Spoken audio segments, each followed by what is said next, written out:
সূরা আলে ইমরান। বিসমিল্লাহির রহমানির রহিম। রহমান রহিম আল্লাহ তাআলার নামে। আলিফ লাম মিম। মহান আল্লাহ তাআলা, তিনি ছাড়া অন্য কোনো মাবুদ নেই। তিনি চিরঞ্জীব, তিনি চিরস্থায়ী। তিনি সত্য দ্বীন সহকারে তোমার উপর এই কিতাব নাজিল করেছেন, যা তোমার আগে নাজিল করা যাবতীয় কিতাবের সত্যতা স্বীকার করে, এবং তিনি তাওরাত ও ইনজিল নাজিল করেছেন। মানবজাতিকে সঠিক পথ প্রদর্শনের জন্য ইতিপূর্বে আল্লাহ তাআলা আরো কিতাব নাজিল করেছেন। তিনি হক ও বাতিলের মধ্যে ফয়সালা করার মানদণ্ড হিসেবে কোরআন অবতীর্ণ করেছেন। তা সত্ত্বেও যারা আল্লাহ তাআলার নিদর্শন সমূহকে অস্বীকার করবে, তাদের জন্য রয়েছে কঠোর শাস্তি। আল্লাহ তাআলা অসীম ক্ষমতার মালিক, তিনি চরম প্রতিশোধ গ্রহণকারীও বটে। তাআলার কাছে আকাশমালা ও ভূখণ্ডের কোন তথ্যই গোপন নেই। তিনি তো সেই মহান সত্তা, যিনি মায়ের পেটে থাকতেই তার ইচ্ছা মতো তোমাদের আকৃতি গঠন করেছেন। আসলেই আল্লাহ তাআলা ছাড়া দ্বিতীয় কোনো মাবুদ নেই। তিনি প্রচন্ড ক্ষমতাশালী এবং প্রবল প্রজ্ঞাময়। তিনি সেই মহান সত্তা। তিনি তোমার উপর এ কিতাব নাজিল করেছেন। এই কিতাবে দু ধরনের আয়াত রয়েছে।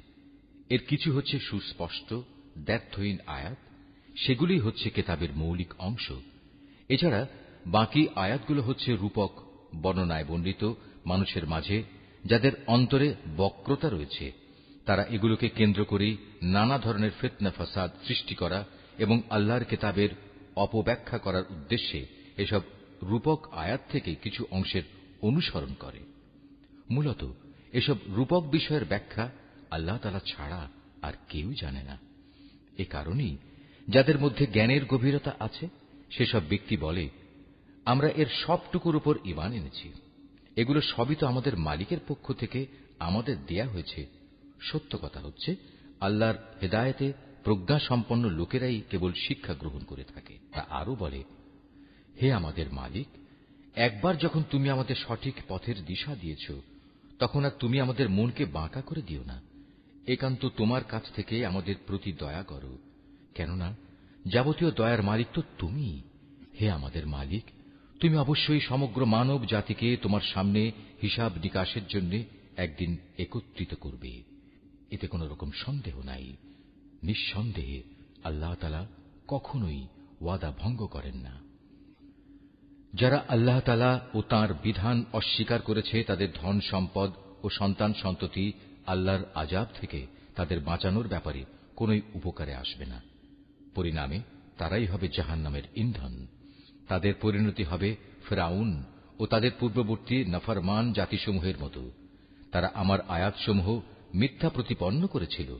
অতএব তাদের অপরাধের কারণে আল্লাহ তাআলা তাদের শক্ত করে পাকড়াও করলেন। বস্তুত শাস্তি প্রয়োগে আল্লাহ তাআলা অত্যন্ত কঠোর। হে নবী, যারা আল্লাহকে অস্বীকার করে, সেসব বিদ্রোহী কাফেরদের তুমি বলে দাও, অচিরেই তোমরা এ দুনিয়ায় লাঞ্ছিত পরাজিত হবে এবং পরকালে তোমাদের জাহান্নামের আগুনের কাছে জড়ো করা হবে। আর জাহান্নাম তা তো হচ্ছে অত্যন্ত নিকৃষ্ট অবস্থান। দল দুটোর মধ্যে তোমাদের জন্য শিক্ষণীয় কিছু নিদর্শন মজুদ ছিল, যারা বদরের সম্মুখ সমরে একে অপরের সামনাসামনি হয়েছিল।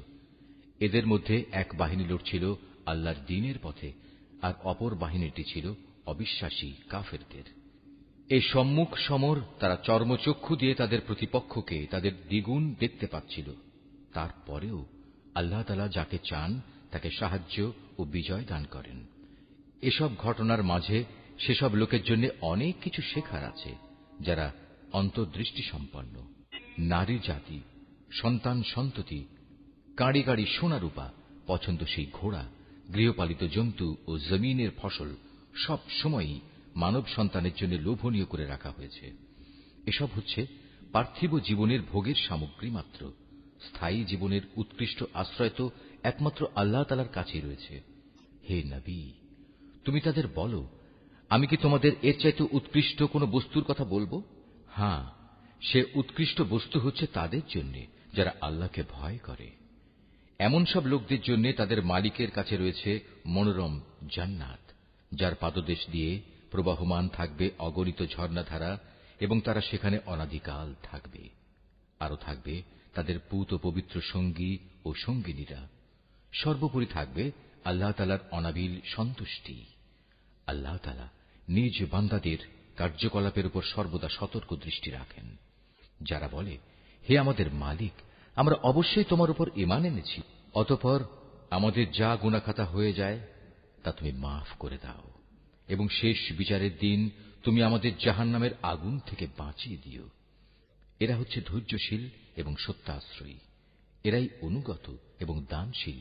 সর্বোপরি এরা হচ্ছে শেষ রাতে কিংবা উষা লগ্নে ক্ষমা প্রার্থনাকারী। আল্লাহ তাআলা স্বয়ং সাক্ষ্য দিচ্ছেন, তিনি ছাড়া অন্য কোন মাবুদ নেই। ফেরেশতারা এবং জ্ঞানবান মানুষেরাও এই একই সাক্ষ্য দিচ্ছে। আল্লাহ তাআলাই একমাত্র ন্যায় ও ইনসাফ কার্যকর করেন। তিনি ছাড়া দ্বিতীয় কোন মাবুদ নাই। তিনি পরাক্রমশালী, তিনি প্রজ্ঞাময়। নিঃসন্দেহে মানুষের জীবন বিধান হিসেবে আল্লাহ তাআলার কাছে ইসলামই একমাত্র গ্রহণযোগ্য ব্যবস্থা।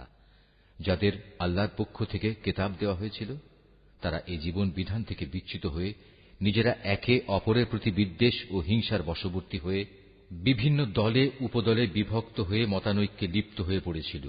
তাও আবার তাদের কাছে আল্লাহর পক্ষ থেকে সঠিক জ্ঞান আসার পর যে ব্যক্তি আল্লাহর বিধান অস্বীকার করবে, তার জানা উচিত অবশ্যই আল্লাহ তাআলা দ্রুত হিসাব গ্রহণকারী। যদি এসব মানুষ তোমার সাথে এ ব্যাপারে কোনরূপ বিতর্কে লিপ্ত হয়, তাহলে তুমি তাদের বলে দাও, আমি এবং আমার অনুসারীরা সবাই আল্লাহর কাছে আত্মসমর্পণ করে নিয়েছি।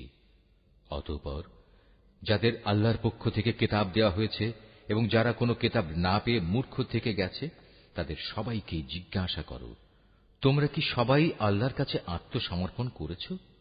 হ্যাঁ, তারা যদি জীবনের সর্বক্ষেত্রে আল্লাহর আনুগত্য মেনে নেয়, তাহলে তারা তো সঠিক পথ পেয়েই গেল। কিন্তু তারা যদি ঈমান থেকে মুখ ফিরিয়ে নেয়, তাহলে মনে রেখো, তোমার দায়িত্ব হচ্ছে কেবল আমার কথা পৌঁছে দেয়া। আল্লাহ তাআলা বান্দাদের কর্মকাণ্ড পর্যবেক্ষণ করছেন। নিঃসন্দেহে যারা আল্লাহর নাজিল করা নিদর্শনসমূহ অস্বীকার করে, যারা অন্যায়ভাবে নবীদের হত্যা করে এবং মানব জাতিকে যারা ন্যায় ও ইনসাফ মেনে চলার আদেশ দেয়, তাদের হত্যা করে, এদের তুমি এক কঠোর শাস্তির সুসংবাদ দাও। এদের অবস্থা হচ্ছে দুনিয়া আখেরাত উভয় স্থানেই এদের কর্ম ব্যর্থ নিষ্ফল হয়ে গেছে, আর এ কারণেই এদের কোথাও কোনো সাহায্যকারী থাকবে না। হে নবী, তুমি তাদের সম্পর্কে চিন্তা করে দেখেছ কি, যাদের আমার কেতাবের কিছু অংশ দেয়া হয়েছিল, অতঃপর তাদের যখন আল্লাহর কেতাবের সে অংশের দিকে ডাকা হল যা তাদের মধ্যকার অমীমাংসিত বিষয়সমূহের মীমাংসা করে দেবে, তখন তাদের একদল লোক এ হেদায়েত থেকে মুখ ফিরিয়ে নিল। মূলত এরাই হচ্ছে সেসব লোক যারা আল্লাহর ফয়সালা থেকে পরান্মুখ থাকে। এটা এ কারণে যে এ নির্বোধ লোকেরা বলে, দোজখের আগুন আমাদের শরীর কখনো স্পর্শ করবে না, আর যদি একান্ত করেও তা হবে হাতে গোনা কয়েকটি দিনের ব্যাপার মাত্র। মূলত তাদের নিজেদের ধর্ম বিশ্বাসের মাঝে নিজেদের মন গড়া ধারণাই তাদের প্রতারিত করে রেখেছে। অতঃপর সেদিন অবস্থান কেমন হবে, যেদিন আমি সমগ্র মানব সন্তানকে একত্রিত করব, যেদিন সম্পর্কে কোনো দ্বিধা সন্দেহের অবকাশ নেই। সেদিন প্রত্যেক মানব সন্তানকেই তার নিজস্ব অর্জিত বিনিময় পুরোপুরি দিয়ে দেয়া হবে এবং সেদিন কারো উপর বিন্দুমাত্র জুলুম করা হবে না। হে নবী, তুমি বলো, হে রাজাধিরাজ মহান আল্লাহ, তুমি যাকে ইচ্ছা তাকে সাম্রাজ্য দান করো, আবার যার কাছ থেকে চাও তা কেড়েও নিয়ে যাও। যাকে ইচ্ছা তুমি সম্মানিত করো, যাকে ইচ্ছা তুমি অপমানিত করো। সব রকমের কল্যাণ তো তোমার হাতেই নিবদ্ধ। নিশ্চয়ই তুমি সবকিছুর উপর একক ক্ষমতাবান। তুমি রাতকে দিনের মাঝে শামিল করো, আবার দিনকে রাতের ভেতর শামিল করো। প্রাণহীন বস্তু থেকে তুমি যেমন প্রাণের আবির্ভাব ঘটাও, আবার প্রাণহীন অসাড় বস্তু বের করে আনো প্রাণ সর্বস্ব জীব থেকে, এবং যাকে ইচ্ছা তুমি বিনা হিসেবে রিজিক দান করো। ঈমানদার ব্যক্তিরা কখনো ঈমানদারদের বদলে অবিশ্বাসী কাফেরদের নিজেদের বন্ধু বানাবে না। যদি তোমাদের কেউ তা করে, তবে আল্লাহর সাথে তার কোনো সম্পর্কই থাকবে না। হ্যাঁ, তাদের কাছ থেকে কোনো আশঙ্কা থাকলে তোমরা নিজেদের বাঁচাতে গেলে ভিন্ন কথা। আল্লাহ তাআলা তো বরং তার নিজের ব্যাপারেই তোমাদের ভয় দেখাচ্ছেন বেশি, কারণ তোমাদের আল্লাহর কাছেই ফিরে যেতে হবে।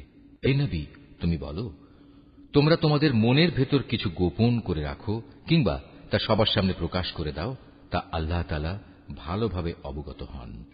আসমান, জমিন ও এর আভ্যন্তরীণ সবকিছু তিনি জানেন। সর্বোপরি আল্লাহ তাআলা সৃষ্টি লোকের সবকিছুর উপর ক্ষমতাবান। তিনি সকল শক্তির আধার। যেদিন প্রত্যেকেই তার ভালো কাজ সামনে হাজির দেখতে পাবে, যে ব্যক্তির কৃতকর্ম খারাপ থাকবে সে সেদিন কামনা করতে থাকবে যে তার মধ্যে এবং বিচারের এই দিনটির মাঝে যদি দুস্তর একটা তফাৎ থাকত। আল্লাহ তাআলা তো তোমাদের তার ক্ষমতা ও শাস্তি থেকে ভয় দেখাচ্ছেন, কারণ আল্লাহ তাআলা তার বান্দাদের সাথে অত্যন্ত অনুগ্রহশীল। হে নবী, তুমি বলো, তোমরা যদি আল্লাহ তাআলাকে ভালোবাসো তাহলে আমার কথা মেনে চলো, তাহলে আল্লাহ তাআলাও তোমাদের ভালোবাসবেন এবং তিনি তোমাদের গুনাহ খাতা মাফ করে দেবেন। আল্লাহ তাআলা অত্যন্ত ক্ষমাশীল ও দয়াবান। তুমি আরো বলো, তোমরা আল্লাহ তাআলা ও তার রাসূলের কথা মেনে চলো। এই আহ্বান সত্ত্বেও তারা যদি এ থেকে মুখ ফিরিয়ে নেয়, তুমি জেনে রেখো আল্লাহ তাআলা কখনো কাফেরদের পছন্দ করেন না। নিশ্চয়ই আল্লাহ তাআলা আদম, নূহ এবং ইব্রাহিমের বংশধর ও ইমরানের বংশধরদের সৃষ্টিকুলের উপর নেতৃত্ব করার জন্য বাছাই করে নিয়েছেন। নেতৃত্বে সমাসীন এদের সন্তানরা বংশানুক্রমে পরস্পর পরস্পরের বংশধর। আল্লাহ তাআলা সবার কথাবার্তা শুনতে পান এবং সব কথা তিনি জানেন। স্মরণ করো, যখন ইমরানের স্ত্রী বলল, হে আমার মালিক, আমার গর্ভে যে সন্তান আছে তাকে আমি স্বাধীনভাবে তোমার দ্বীনের কাজ করার জন্য উৎসর্গ করলাম। তুমি আমার পক্ষ থেকে এ সন্তানটিকে কবুল করে নাও। অবশ্যই তুমি সব কথা শোনো এবং সব বিষয় জানো। একসময় যখন ইমরানের স্ত্রী সেই সন্তান জন্ম দিল, তখন সে বলল, হে আমার মালিক, এ কি? আমি তো দেখছি একটি মেয়ে সন্তান জন্ম দিয়েছি। একটা মেয়েকে কিভাবে আমি তোমার পথে উৎসর্গ করব? আল্লাহ তাআলা তো ভালোভাবেই জানতেন ইমরানের স্ত্রী কোন ধরনের শিশু জন্ম দিয়েছে। আসলে আল্লাহ তাআলার কোন কোন কাজের জন্য ছেলে কিন্তু কখনো মেয়ের মতো হবে না। ইমরানের স্ত্রী বলল, আমি এ শিশুর নাম রাখলাম মারিয়াম, এবং আমি এই শিশু ও তার অনাগত সন্তানকে অভিশপ্ত শয়তানের অনিষ্ট থেকে রক্ষার জন্য তোমার কাছে আশ্রয় চাই। আল্লাহ তাআলা ইমরানের স্ত্রীর দোয়া কবুল করলেন এবং এ মেয়েটিকে অত্যন্ত আগ্রহ ভরেই গ্রহণ করে নিলেন এবং ধীরে ধীরে এই মেয়েটিকে তিনি ভালোভাবে গড়ে তুললেন। আর সেজন্যই আল্লাহ তাআলা তাকে জাকারিয়ার তত্ত্বাবধানে রেখে দিলেন। বড় হবার পর যখনই জাকারিয়া তার কাছে তার নিজস্ব ইবাদতের কক্ষে যেত, তখনই দেখতে পেত সেখানে কিছু খাবার মজুদ রয়েছে। খাবার দেখে জাকারিয়া জিজ্ঞেস করত, হে মারিয়াম, এসব খাবার তোমার কাছে কোত্থেকে আসে? মারিয়াম জবাব দিত, এসব আসে আমার মালিক আল্লাহর কাছ থেকে। আর অবশ্যই আল্লাহ তাআলা যাকে চান তাকে বিনা হিসেবে রিজিক দান করেন। সেখানে দাঁড়িয়েই জাকারিয়া তার মালিকের কাছে দোয়া করল, হে আমার মালিক, তুমি তোমার কাছ থেকে আমাকে তোমার অনুগ্রহের প্রতীক হিসেবে একটি নেক সন্তান দান করো। নিশ্চয়ই তুমি মানুষের ডাক শোনো। ফেরেশতারা তাকে ডাক দিল এমন এক সময়ে যখন সে ইবাদতের কক্ষে নামাজ আদায় করছিল। ফেরেশতারা বলল, হে জাকারিয়া, আল্লাহ তাআলা তোমার ডাক শুনেছেন। অবশ্যই আল্লাহ তাআলা তোমাকে ইয়াহিয়ার জন্ম সম্পর্কে সুসংবাদ দিচ্ছেন। তোমার সে সন্তান আল্লাহর পক্ষ থেকে তার বাণীর সত্যায়ন করবে। সে হবে সমাজের নেতা, সে হবে সচ্চরিত্রবান, সে হবে নবী, সর্বোপরি সে হবে সৎ কর্মশীল ব্যক্তিদের একজন। এ কথা শুনে জাকারিয়া বলল, হে আমার মালিক, আমার ঘরে ছেলে হবে কিভাবে? একে তো আমি নিজে বার্ধক্যে উপনীত হয়ে গেছি, তদুপরি আমার স্ত্রীও বন্ধ্যা, সন্তান ধারণে সম্পূর্ণ অক্ষম। আল্লাহ তাআলা বললেন, হ্যাঁ, এভাবেই হয়। আল্লাহ তাআলা যা চান তাই তিনি করেন। জাকারিয়া নিবেদন করল, হে মালিক, তুমি আমার জন্য এর কিছু পূর্ব লক্ষণ ঠিক করে দাও। আল্লাহ তাআলা বললেন, হ্যাঁ, তোমার সে লক্ষণ হবে এই যে তুমি 3 দিন 3 রাত পর্যন্ত মানুষের সাথে ইশারা ইঙ্গিত ছাড়া কথাবার্তা বলবে না। এ অবস্থায় তুমি তোমার মালিককে বেশি বেশি স্মরণ করবে এবং সকাল সন্ধ্যায় তাঁর পবিত্র নামসমূহের তসবিহ পাঠ করতে থাকবে। অতঃপর মরিয়ম বয়প্রাপ্ত হল। আল্লাহর ফেরেশতারা যখন বলল, হে মরিয়ম, আল্লাহ তাআলা নিঃসন্দেহে তোমাকে একটি বিশেষ কাজের জন্য বাছাই করেছেন এবং এজন্যে তোমাকে তিনি পবিত্র করেছেন এবং বিশ্বের নারীকুলের উপর তিনি তোমাকে সম্মানিত করেছেন। হে মরিয়ম, এর যোগ্য হওয়ার জন্য তুমি সর্বদা তোমার মালিকের অনুগত হও, তাঁর কাছে আনুগত্যের মাথা নত করো, রুকুকারীদের সাথে তুমিও আল্লাহর সামনে রুকু করো। হে নবী, এ সবই ছিল তোমার জন্য অদৃশ্য লোকের সংবাদ। আমি এগুলো তোমাকে ওহির মাধ্যমে জানিয়েছি, নতুবা তুমি তো সেখানে তাদের পাশে হাজির ছিলে না, বিশেষ করে যখন ইবাদতখানার পুরোহিতরা মরিয়মের পৃষ্ঠপোষক কে হবে এটা নির্বাচনের জন্য ভাগ্যরেখায় কলম নিক্ষেপ করেছিল, আর তুমি তাদের ওখানে উপস্থিত ছিলে না যখন তারা বিতর্ক করছিল।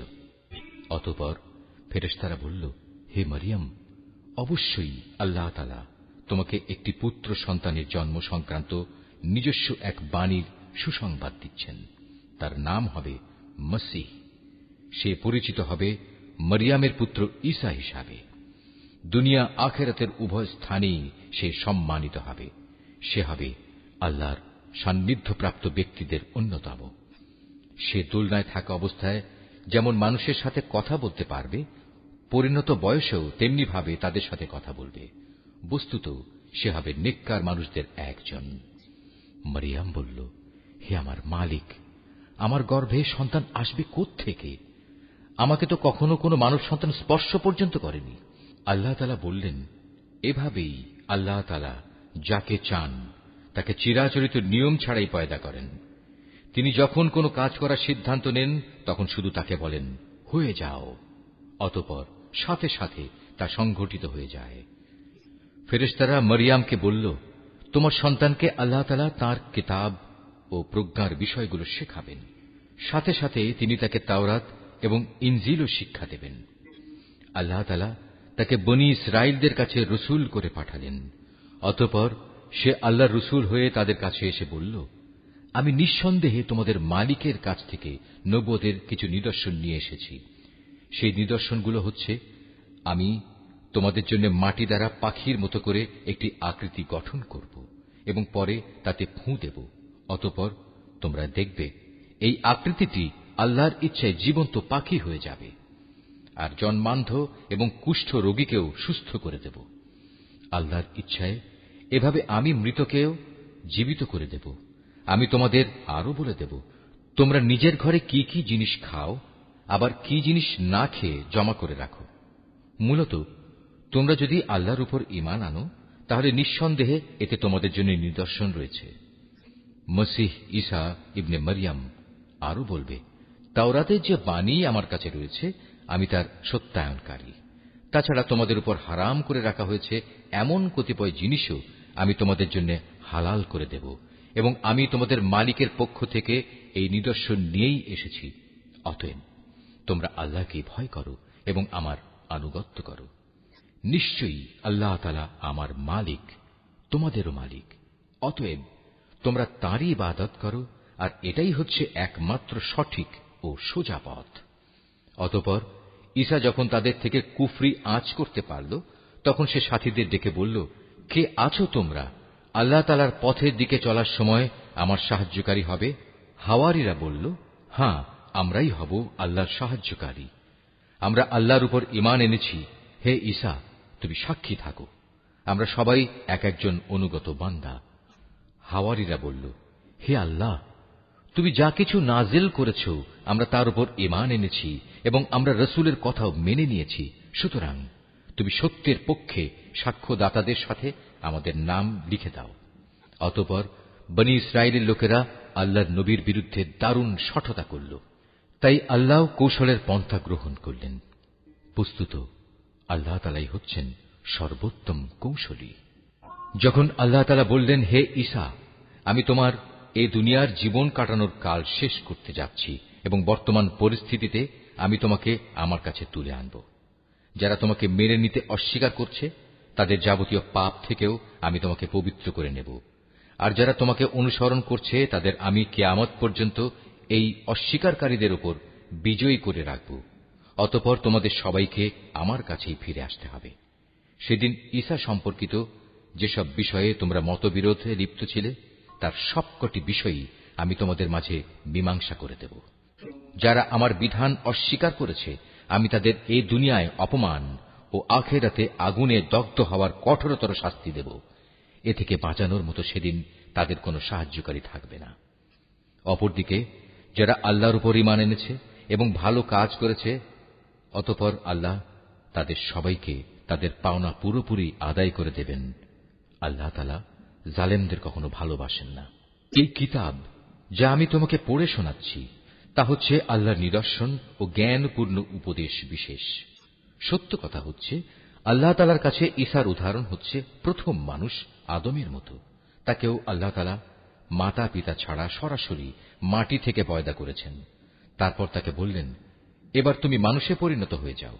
সাথে সাথে তা মানুষ হয়ে গেল। এ হচ্ছে তোমার মালিক আল্লাহর পক্ষ থেকে আসা সত্য প্রতিবেদন। অতঃপর তোমরা কখনো সেসব দলে সামিল হও না যারা ঈসার ব্যাপারে নানা রকম সন্দেহ পোষণ করে। এ বিষয়ে আল্লাহর কাছ থেকে সঠিক জ্ঞান আসার পরেও যদি কেউ তোমার সাথে খামোখা ঝগড়া বিবাদ ও তর্ক করতে চায়, তাহলে তুমি তাদের বলে দাও, এসো আমরা সবাই এ ব্যাপারে একমত হই। আমরা আমাদের ছেলেদের ডাকব এবং তোমাদের ছেলেদেরও ডাকব। একইভাবে আমরা ডাকব আমাদের নারীদের এবং তোমাদের নারীদেরও। সাথে সাথে আমরা আমাদের নিজেদের এবং তোমাদেরও একসাথে জড়ো হওয়ার জন্য ডাক দেব। অতঃপর সবাই এক জায়গায় জড়ো হলে আমরা বিনীতভাবে আবেদন করব, আমাদের মধ্যে যে মিথ্যাবাদী তার উপর আল্লাহর অভিশাপ বর্ষিত হোক। এ হচ্ছে সঠিক ও নির্ভুল ঘটনা। আল্লাহ তাআলা ছাড়া দ্বিতীয় কোনো মাবুদ নাই। নিঃসন্দেহে আল্লাহ তাআলা পরম শক্তিশালী ও প্রজ্ঞাময়।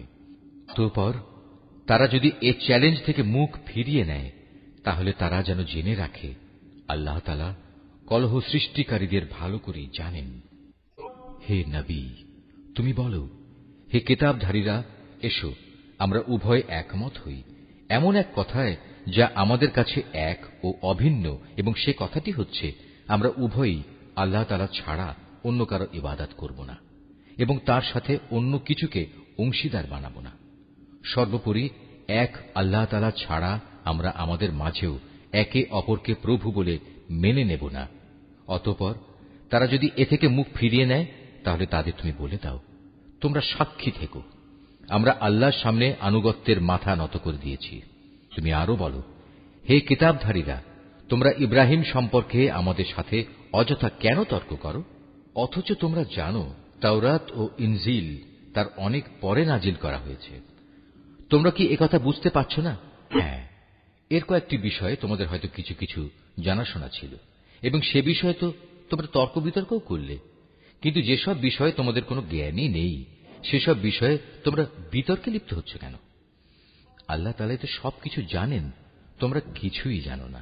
ঘটনা হচ্ছে, ইব্রাহিম না ছিল ইহুদি না ছিল খ্রিস্টান, বরং সে ছিল একজন একনিষ্ঠ মুসলিম। সে কখনো মুশরিকদের দলভুক্ত ছিল না। মানুষদের ভেতর ইব্রাহিমের সাথে ঘনিষ্ঠতম সম্পর্কের বেশি অধিকার তো আছে সেসব লোকের, যারা তার অনুসরণ করেছে। এ নবী ও তার উপর ঈমান আনয়নকারী হচ্ছে ইব্রাহিমের ঘনিষ্ঠতম ব্যক্তি। মূলত আল্লাহ তাআলা একমাত্র তাদেরই সাহায্যকারী পৃষ্ঠপোষক যারা তার উপরে ঈমান আনে।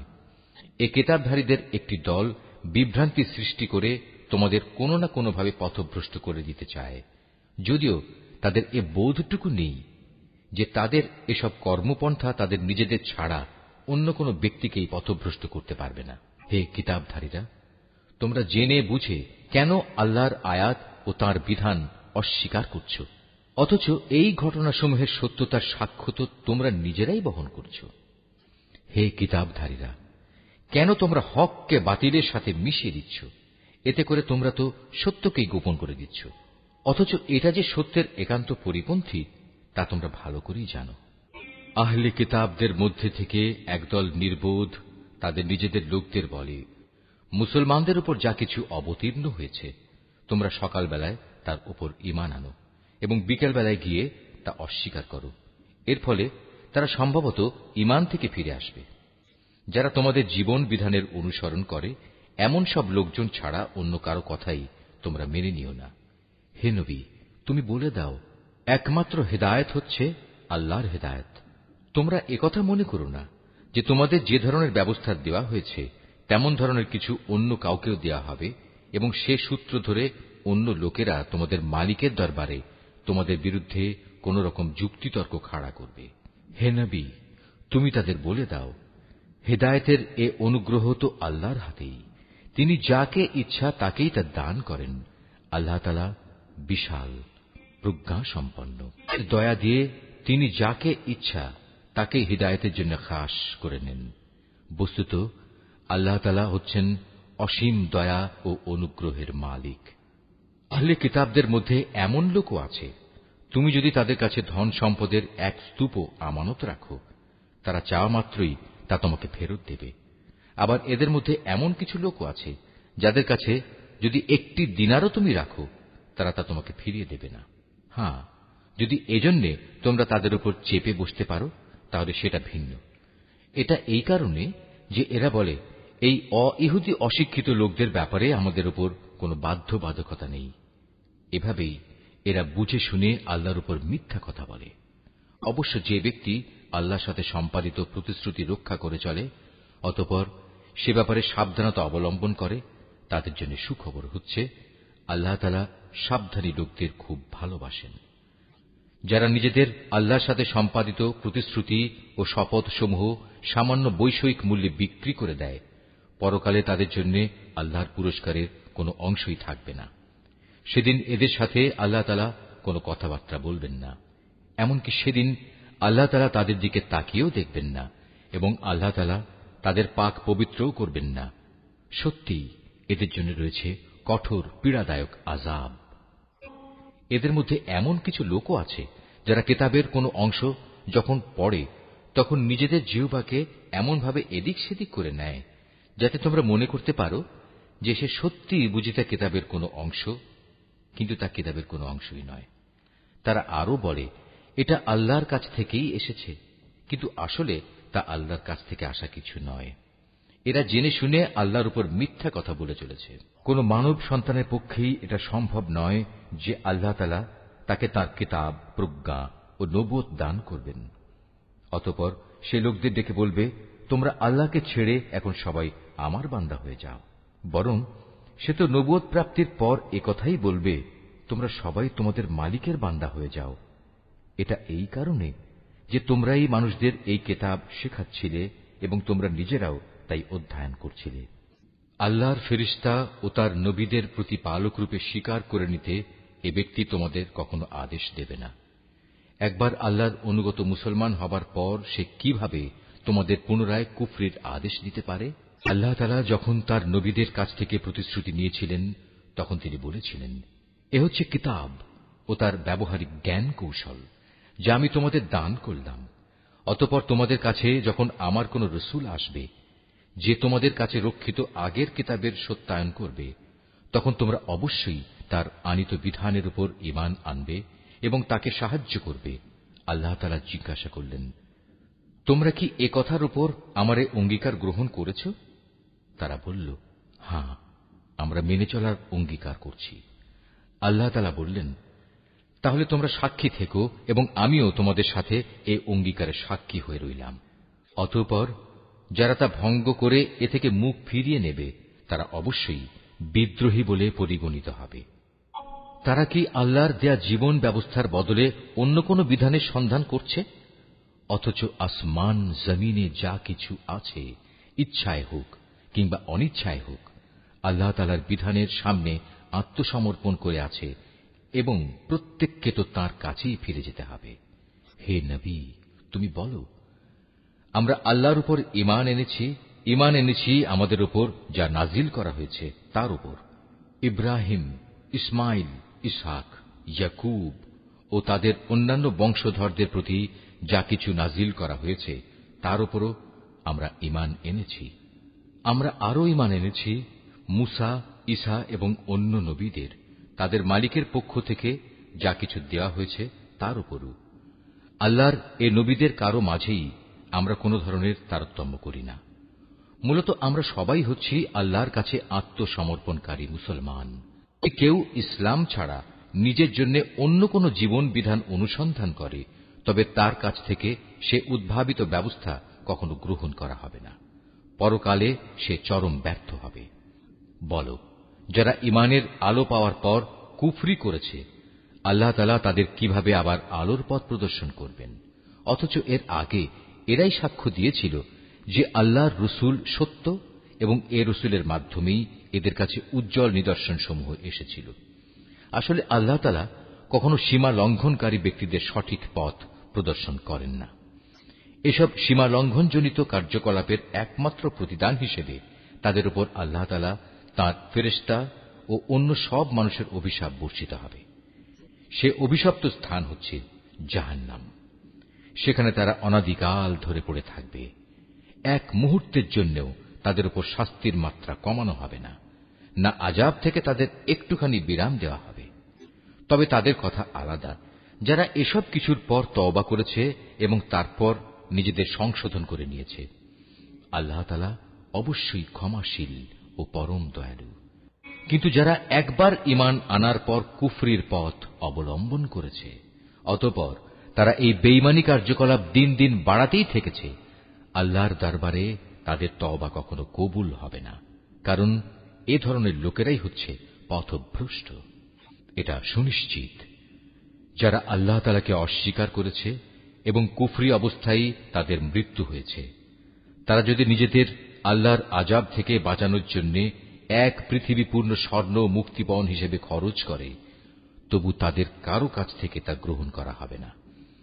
বস্তুত এরাই হচ্ছে সেসব হতভাগ্য ব্যক্তি যাদের জন্য রয়েছে মর্মন্তুদ আযাব, আর সেদিন তাদের কোনো সাহায্যকারীও থাকবে না। তোমরা কখনো যথার্থ নেকি অর্জন করতে পারবে না যতক্ষণ না তোমরা তোমাদের ভালোবাসার জিনিস আল্লাহর পথে ব্যয় করবে। মূলত তোমরা যা কিছুই ব্যয় করো, আল্লাহ তাআলা তা জানেন। আজ তোমাদের জন্য যেসব খাবার হালাল করা হয়েছে তা একসময় বনী ইসরাইলদের জন্য হালাল ছিল, অবশ্য এমন দু একটা জিনিস বাদে যা তাওরাত নাজিল হওয়ার আগেই ইসরাইল তার নিজের উপর হারাম করে রেখেছিল। তুমি বলো, সন্দেহ থাকলে যাও, তোমরা গিয়ে তাওরাত নিয়ে এসো এবং তা পড়ে শোনাও, যদি তোমরা তোমাদের দাবির ব্যাপারে সত্যবাদী হও। যারা এর পরেও আল্লাহর উপর মিথ্যা আরোপ করে, নিঃসন্দেহে তারা বড় জালেম। তুমি বলো, আল্লাহ তাআলা সত্য কথা বলেছেন, অতএব তোমরা সবাই নিষ্ঠার সাথে ইব্রাহিমের মতাদর্শ অনুসরণ করো। আর ইব্রাহিম কখনো আল্লাহর সাথে অংশীবাদীদের দলে শামিল ছিল না। নিশ্চয়ই গোটা মানব জাতির জন্য সর্বপ্রথম যে ঘরটি বানিয়ে রাখা হয়েছিল তা ছিল বাক্কায় তথা মক্কা নগরীতে। এ ঘরকে কল্যাণ, মঙ্গলময় এবং মানবকুলের দিশারি হিসেবেই বানানো হয়েছিল। এখানে রয়েছে আল্লাহ তাআলার সুস্পষ্ট নিদর্শন সমূহ। আরও রয়েছে সেই স্থান যেখানে ইব্রাহিম দাঁড়িয়েছিল। এই ঘরের বিশেষ মর্যাদা হচ্ছে, যে এখানে প্রবেশ করবে সে দুনিয়া আখিরাত উভয় স্থানেই নিরাপদ হয়ে যাবে। দ্বিতীয় মর্যাদা হচ্ছে, মানব জাতির উপর আল্লাহর জন্য এই দায়িত্ব দেওয়া হয়েছে যে যে ব্যক্তিরই এ ঘর পর্যন্ত পৌঁছার সামর্থ্য থাকবে সে যেন এই ঘরের হজ আদায় করে। আর যদি কেউ এ বিধান অস্বীকার করে, তার জেনে রাখা উচিত আল্লাহ তাআলা সৃষ্টিকুলের মোটেই মুখাপেক্ষী নন। হে নবী, তুমি বলো, হে আহলে কিতাবরা, তোমরা কেন জেনে বুঝে আল্লাহর আয়াত অস্বীকার করো, অথচ আল্লাহ তাআলাই তোমাদের যাবতীয় কাজের সাক্ষী। তুমি আরো বলো, হে আহলে কিতাবরা, তোমরা কেন তাদের আল্লাহর পথ থেকে ফেরাতে চেষ্টা করছো যারা ঈমান এনেছে, এবং এভাবেই তোমরা আল্লাহর পথকে বাঁকা করতে চাও, অথচ এই লোকদের সত্যপন্থী হবার ব্যাপারে তোমরাই তো সাক্ষী। আল্লাহ তাআলা তোমাদের এই সব বিদ্রোহমূলক আচরণ সম্পর্কে মোটেই উদাসীন নন। হে মানুষ, তোমরা যারা ঈমান এনেছ, যাদের কিতাব দেয়া হয়েছে, তোমরা যদি তাদের কোনো একটি দলের কথা মেনে চলো, তাহলে মনে রেখো এরা ঈমান আনার পরেও ধীরে ধীরে তোমাদের কাফের বানিয়ে দেবে। আর তোমরা কিভাবে কুফরি করবে যখন তোমাদের সামনে বারবার আল্লাহর আয়াতসমূহ তেলাওয়াত করা হচ্ছে? তাছাড়া এই আয়াতের বাহক স্বয়ং আল্লাহর রসুল যখন তোমাদের মাঝে মজুদ রয়েছে। যে ব্যক্তি আল্লাহ ও তাঁর বিধানকে শক্ত করে আঁকড়ে ধরবে সে অবশ্যই সোজা পথে পরিচালিত হবে। হে মানুষ, তোমরা যারা ঈমান এনেছ, আল্লাহকে ভয় করো, ঠিক যতটুকু ভয় তাকে করা উচিত। আল্লাহর কাছে সম্পূর্ণ আত্মসমর্পণকারী না হয়ে তোমরা কখনো মৃত্যুবরণ করো না। তোমরা সবাই মিলে আল্লাহর রশিকে শক্ত করে আঁকড়ে ধরো এবং কখনো পরস্পর বিচ্ছিন্ন হও না। তোমরা তোমাদের উপর আল্লাহর সেই নিয়ামতের কথা স্মরণ করো যখন তোমরা একে অপরের দুশমন ছিলে। অতঃপর আল্লাহ তাআলা তাঁর দ্বীনের বন্ধন দিয়ে তোমাদের একের জন্য অপরের মনে ভালোবাসার সঞ্চার করে দিলেন। অতঃপর যুগ যুগান্তরের শত্রুতা ভুলে তোমরা আল্লাহর অনুগ্রহে একে অপরের ভাই হয়ে গেলে, অথচ তোমরা ছিলে হানাহানির অগ্নিকুণ্ডের প্রান্তসীমায়। অতঃপর সেখান থেকে আল্লাহ তাআলা তার রহমত দিয়ে তোমাদের উদ্ধার করলেন। আল্লাহ তাআলা এভাবেই তার নিদর্শনসমূহ তোমাদের কাছে স্পষ্ট করে বর্ণনা করেন, যাতে করে তোমরা সঠিক পথের সন্ধান পেতে পারো। তোমাদের মধ্য থেকে এমন একটি দল থাকা উচিত যারা মানুষকে কল্যাণের দিকে ডাকবে, সত্য ও ন্যায়ের আদেশ দেবে, আর অসত্য ও অন্যায় কাজ থেকে তাদের বিরত রাখবে। অতঃপর যারা এই দলে শামিল হবে, সত্যিকার অর্থে তারাই সাফল্যমণ্ডিত হবে। তোমরা কখনো তাদের মতো হয়ো না, যাদের কাছে আল্লাহর পক্ষ থেকে সুস্পষ্ট নিদর্শন আসার পরেও তারা বিভিন্ন দলে উপদলে বিভক্ত হয়ে পড়েছে এবং নিজেদের মধ্যে নানা ধরনের মতানৈক্য সৃষ্টি করেছে। তাদের জন্য কঠোর শাস্তি রয়েছে। সে কিয়ামতের দিন নিজেদের নেক আমল দেখে কিছু সংখ্যক চেহারা শুভ্র সমুজ্জ্বল হয়ে যাবে, আবার কিছু সংখ্যক মানুষের চেহারা ব্যর্থতার নথিপত্র দেখার পর কালো ও বিশ্রী হয়ে পড়বে। সুতরাং যাদের মুখ সেদিন কালো হয়ে যাবে, জাহান্নামের প্রহরীরা তাদের জিজ্ঞেস করবে, ঈমানের নিয়ামত পাওয়ার পরও কি তোমরা কুফরির পথ অবলম্বন করেছিলে? অতঃপর তোমরা নিজেদের কুফরির প্রতিফল হিসেবে এ আযাব উপভোগ করতে থাকো। আর যাদের চেহারা আলোকোজ্জ্বল হবে, তারা সেদিন আল্লাহ তাআলার অফুরন্ত দয়ার আশ্রয়ে থাকবে, তারা সেখানে থাকবে চিরদিন। এর সবকিছুই হচ্ছে আল্লাহর নিদর্শন। যথাযথভাবে আমি সেগুলো তোমাকে পড়ে শোনাচ্ছি, কেননা আল্লাহ তাআলা তার আয়াতসমূহ গোপন রেখে এবং পরে সেজন্য শাস্তির বিধান করে সৃষ্টিকুলের উপর কোনো জুলুম করতে চান না। মূলত আসমানসমূহ ও জমিনে যা কিছু আছে সবই আল্লাহর জন্য। সবকিছুকে একদিন আল্লাহর দিকে ফিরিয়ে দেয়া হবে। তোমরাই হচ্ছে দুনিয়ার সর্বোত্তম জাতি। সমগ্র মানব জাতির কল্যাণের জন্যই তোমাদের উত্থান। তোমাদের দায়িত্ব হচ্ছে তোমরা দুনিয়ার মানুষদের সৎ কাজের আদেশ দেবে এবং অসৎ কাজ থেকে বিরত রাখবে। আর তোমরা নিজেরাও আল্লাহর উপর পুরোপুরি ঈমান আনবে। আহলে কিতাবরা যদি সত্যি সত্যি ঈমান আনত, তাহলে এটা তাদের জন্য কতই না ভালো হতো। তাদের মধ্যে কিছু কিছু ঈমানদার ব্যক্তিও রয়েছে, তবে তাদের অধিকাংশই হচ্ছে সত্যত্যাগী লোক।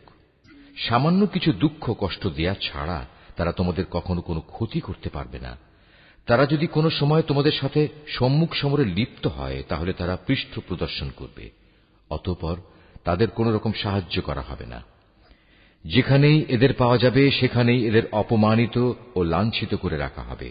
তবে আল্লাহ তাআলার নিজের প্রতিশ্রুতি ও মানুষের প্রতিশ্রুতির মাধ্যমে কিছুটা নিরাপত্তা পাওয়া গেলে সেটা ভিন্ন। এরা আল্লাহর ক্রোধ ও গজবের পাত্র হয়েছে। এদের উপর দারিদ্র ও লাঞ্ছনা চাপিয়ে দেওয়া হয়েছে।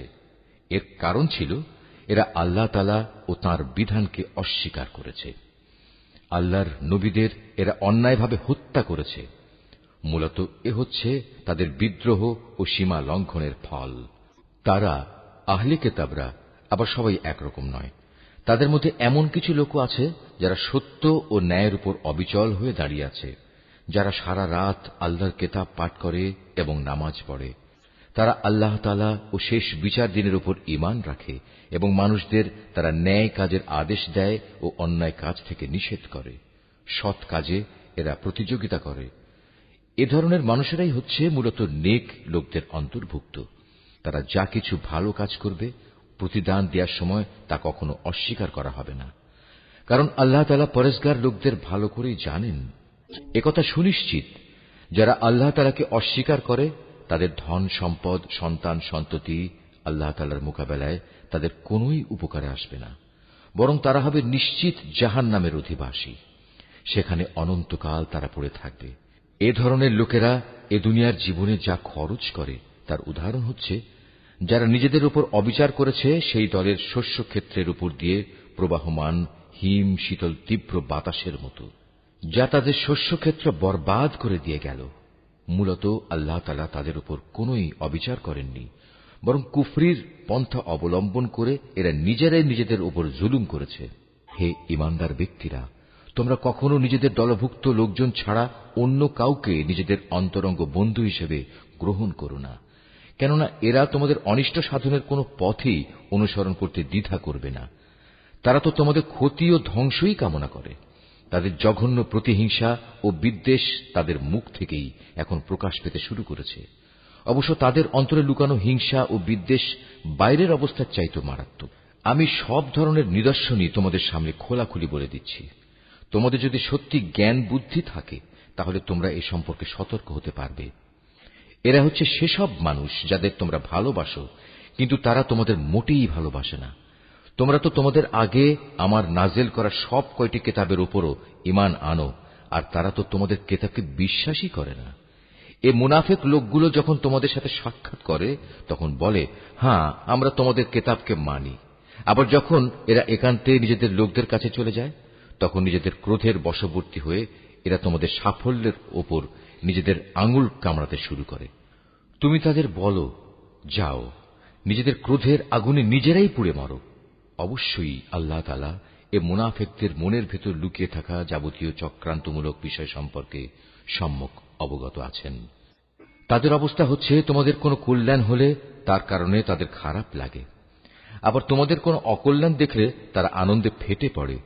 এ প্রতিকূল অবস্থায় যদি তোমরা ধৈর্য ধারণ করতে পারো এবং নিজেরা সাবধান হয়ে চলতে পারো তাহলে তাদের চক্রান্ত ও ষড়যন্ত্র তোমাদের কিছুই ক্ষতি করতে পারবে না। তাদের যাবতীয় কর্মকাণ্ডই আল্লাহ তাআলা পরিবেষ্টন করে আছেন। হে নবী, স্মরণ করো যখন তুমি খুব ভোরবেলায় তোমার আপনজনের কাছ থেকে বিদায় নিয়ে মোমেনদের যুদ্ধের ঘাঁটিসমূহে মোতায়েন করছিলে। তখন তুমি জানতে আল্লাহ তাআলা সবকিছু শোনেন এবং তার বান্দাদের তিনি ভালো করেই জানেন। বিশেষ করে সেই নাজুক পরিস্থিতিতে যখন তোমাদের দুটো দল মনোবল হারিয়ে ফেলার উপক্রম করে ফেলেছিল, তখন আল্লাহ তাআলাই তাদের উভয় দলের সেই ভগ্ন মনোবল জোড়া লাগাবার কাজে অভিভাবক হিসেবে মজুদ ছিলেন। আর আল্লাহর উপর যারা ঈমান আনে তাদের তো সর্বাবস্থায় তাঁর উপরে ভরসা করা উচিত। এই ভরসা করার কারণেই বদরের যুদ্ধে আল্লাহ তাআলা তোমাদের বিজয় ও সাহায্য দান করেছিলেন। অথচ তোমরা জানো তোমরা কত দুর্বল ছিলে। অতএব আল্লাহকে ভয় করো। আশা করা যায় তোমরা আল্লাহর কৃতজ্ঞতা আদায় করতে সক্ষম হবে। সে মুহূর্তের কথাও স্মরণ করো যখন তুমি মোমেনদের বলেছিলে, যুদ্ধে বিজয় লাভ করার জন্য তোমাদের মালিক যদি আসমান থেকে 3000 ফেরেশতা পাঠিয়ে তোমাদের সাহায্য করেন তাহলে তোমাদের বিজয়ের জন্য তা কি যথেষ্ট হবে না? অবশ্যই তোমরা যদি ধৈর্য ধারণ করো এবং শয়তানের চক্রান্ত থেকে বেঁচে থাকতে পারো। এ অবস্থায় তারা শত্রু বাহিনী যদি তোমাদের উপর দ্রুত গতিতে আক্রমণ করে বসে তাহলে তোমাদের মালিক প্রয়োজনে 5000 চিহ্নিত ফেরেশতা দিয়েও তোমাদের সাহায্য করবেন। এ সংখ্যাটা বলে আল্লাহ তাআলা তোমাদের জন্য একটি সুসংবাদ দিয়েছেন। নতুবা বিজয়ের জন্য তো তিনি একাই যথেষ্ট। আল্লাহ তাআলা চেয়েছেন যেন এর ফলে তোমাদের মন কিছুটা প্রশান্ত ও আশ্বস্ত হতে পারে। আর সাহায্য ও বিজয় তা তো পরাক্রান্ত প্রজ্ঞাময় আল্লাহ তাআলার পক্ষ থেকেই আসে। তিনিই সর্বজ্ঞ। আল্লাহ তাআলা এর দ্বারা কাফেরদের এক দলকে নিশ্চিহ্ন করে দিতে চান, অথবা তাদের একাংশকে তিনি এর মাধ্যমে লাঞ্ছিত করে দিতে চান, যেন তারা ব্যর্থ হয়ে যুদ্ধের ময়দান থেকে ফিরে যায়। হে নবী, এ ব্যাপারে তোমার কিছুই করার নাই। আল্লাহ তাআলা চাইলে তাদের উপর দয়া পরবশ হবেন, কিংবা চাইলে তাদের কঠোর শাস্তি দেবেন, কেননা এরা ছিল স্পষ্টত জালেম। আসমান সমূহ ও জমিনে যা কিছু আছে তার সব হচ্ছে আল্লাহ তাআলার। তিনি যাকে ইচ্ছা ক্ষমা করে দেবেন, যাকে ইচ্ছা শাস্তি দেবেন। আল্লাহ তাআলা অত্যন্ত ক্ষমাশীল ও পরম দয়ালু। হে মানুষ, তোমরা যারা ইসলামকে একটি পূর্ণাঙ্গ বিধান হিসেবে বিশ্বাস করেছ, চক্রবৃদ্ধি হারে সুদ খেও না এবং তোমরা আল্লাহ তাআলাকে ভয় করো। আশা করা যায় তোমরা কল্যাণ লাভ করতে পারবে। জাহান্নামের আগুনকে তোমরা ভয় করো, যা তৈরি করে রাখা হয়েছে তাদের জন্য যারা একে অস্বীকার করেছে। তোমরা আল্লাহ তাআলা ও তাঁর রাসূলের কথা মেনে চলো। আশা করা যায় তোমাদের উপর দয়া করা হবে। তোমরা তোমাদের মালিকের পক্ষ থেকে ক্ষমা পাওয়ার কাজে প্রতিযোগিতা করো, আর সেই জান্নাতের জন্যও প্রতিযোগিতা করো যার প্রশস্ততা আকাশ ও পৃথিবী সমান। আর এই বিশাল জান্নাত প্রস্তুত করে রাখা হয়েছে সেসব ভাগ্যবান লোকদের জন্য যারা আল্লাহকে ভয় করে। সচ্ছল হোক কিংবা অসচ্ছল, সর্বাবস্থায় যারা আল্লাহর পথে নিজেদের ধন সম্পদ ব্যয় করে, যারা নিজেদের ক্রোধ সংবরণ করে এবং মানুষের অপরাধসমূহ যারা ক্ষমা করে দেয়। আসলে ভালো মানুষদের আল্লাহ তাআলা হামেশাই ভালোবাসেন। ভালো মানুষ হচ্ছে তারা যারা কখনো কোনো অশ্লীল কাজ করে ফেললে কিংবা এর দ্বারা নিজেদের উপর নিজেরা জুলুম করে বসলে সাথে সাথেই আল্লাহকে স্মরণ করে এবং গুনাহের জন্য আল্লাহর ক্ষমা প্রার্থনা করে। কেননা আল্লাহ তাআলা ছাড়া আর কে আছে যে তাদের গুনাহ মাফ করে দিতে পারে? তদুপরি এরা জেনে বুঝে নিজেদের গুনার উপর অটল হয়েও বসে থাকে না।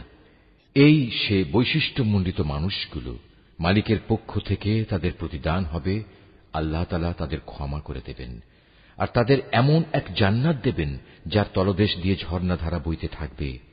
এ জান্নাতে নেককার লোকেরা অনন্তকাল ধরে অবস্থান করবে। সৎ কর্মশীল ব্যক্তিদের জন্য আল্লাহর পক্ষ থেকে কত সুন্দর প্রতিদানের ব্যবস্থা রাখা হয়েছে। তোমাদের আগেও বহু জাতির বহু উদাহরণ ছিল যা এখন অতীত হয়ে গেছে। সুতরাং এদের পরিণতি দেখার জন্য তোমরা পৃথিবীতে ঘুরে বেড়াও এবং দেখো আল্লাহ তাআলা ও তাঁর বিধান মিথ্যা প্রতিপন্নকারীদের পরিণতি কি হয়েছিল। বস্তুত এটি হচ্ছে মানব জাতির জন্য একটি সুস্পষ্ট ব্যাখ্যা, এবং আল্লাহ তাআলাকে যারা ভয় করে এটি তাদের জন্য একটি সুস্পষ্ট পথ নির্দেশ ও সদুপদেশ বই কিছুই নয়। তোমরা হতোদ্যম হও না, চিন্তিত হও না। তোমরা যদি সত্যিকার অর্থে ঈমানদার হও তাহলে তোমরাই বিজয়ী হবে। তোমাদের উপর যদি কোনো সাময়িক আঘাত আসে এতে মনক্ষুণ্ণ হবার কি আছে? এ ধরনের আঘাত তো তাদের উপরও এসেছে।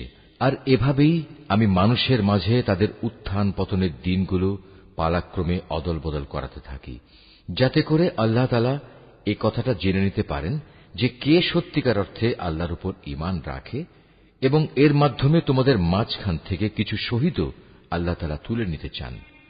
মূলত আল্লাহ তাআলা কখনো জালেমদের পছন্দ করেন না।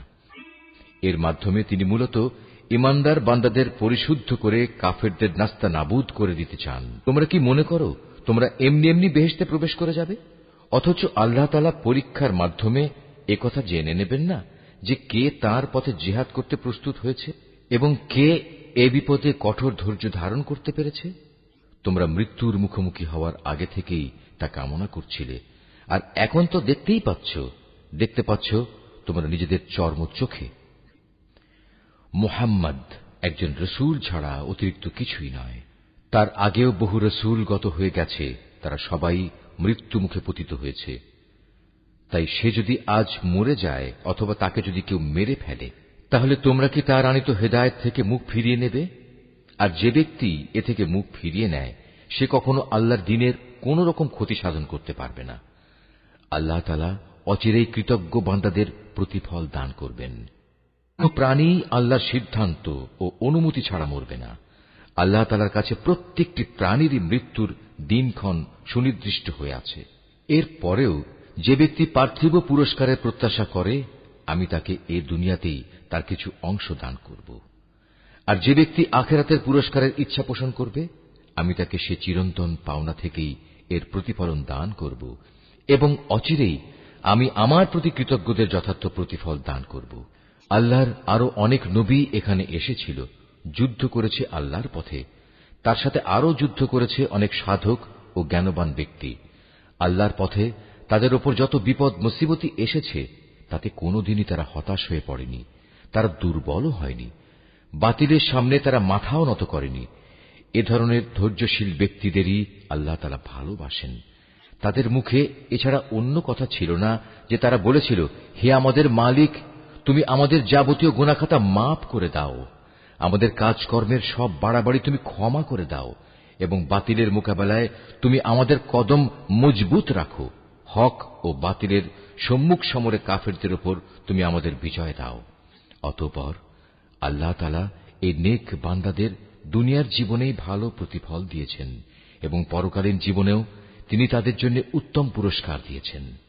আল্লাহ তাআলা নেককার বান্দাদের ভালোবাসেন। হে মানুষ, তোমরা যারা আল্লাহর উপর ঈমান এনেছো, তোমরা যদি কথায় কথায় এই কাফেরদের অনুসরণ করতে শুরু করো, তাহলে এরা তোমাদের ঈমান পূর্ববর্তী জাহেলিয়াতের অবস্থায় ফিরিয়ে নিয়ে যাবে। ফলে তোমরা নিদারুণভাবে ক্ষতিগ্রস্ত হয়ে পড়বে। আল্লাহ তাআলাই হচ্ছেন তোমাদের একমাত্র রক্ষক ও অভিভাবক, এবং তিনিই হচ্ছেন তোমাদের উত্তম সাহায্যকারী। অচিরেই আমি এ কাফেরদের অন্তরে ভীতি সঞ্চার করে দেব, কারণ তারা আল্লাহর সাথে অন্যদের শরীক বানিয়ে তাদের অনুসরণ করেছে, অথচ তাদের এ কাজের সপক্ষে আল্লাহ তাআলা কোন দলিল প্রমাণ তাদের কাছে পাঠাননি। এদের শেষ গন্তব্যস্থল হচ্ছে জাহান্নামের আগুন। জালেমদের বাসস্থান এই জাহান্নাম কত নিকৃষ্ট! ওহদের ময়দানে আল্লাহ তাআলা তোমাদের যে সাহায্য দেওয়ার প্রতিশ্রুতি দিয়েছিলেন তা তিনি পালন করেছেন। যুদ্ধের প্রথম দিকে তোমরা আল্লাহর অনুমতি ও সাহায্য নিয়ে তাদের নির্মূল করে যাচ্ছিলে।